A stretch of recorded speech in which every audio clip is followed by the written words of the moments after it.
ఇవి ఈ సాంగ్స్ మీరు ఎట్లా రాస్తారు సార్? ఒక రూమ్‌లో కూర్చొని రాస్తారా? లేదంటే అమాంతంగా అడవిలో పోయి సైలెంట్‌గా ఉన్న ప్రదేశంలో రాస్తారా? లేకపోతే పూరి గారి లెక్క స్విట్జర్లాండ్ వెళ్లి రాస్తారా? ఎట్లా రాస్తారు?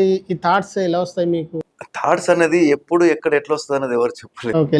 లేదంటే మీ రియల్ ఇన్సిడెంట్ తీసుకొని రాస్తారా? పాటలు ఎట్లా రాస్తారసలు? ఒక ఆలోచన అనేది ఎక్కడి నుంచి ఎప్పుడు ఎట్లా పుడుతదనేది ఎవరు గెస్ చేయలేరు. ఓకే. అది గాల్లో నుంచి వస్తది.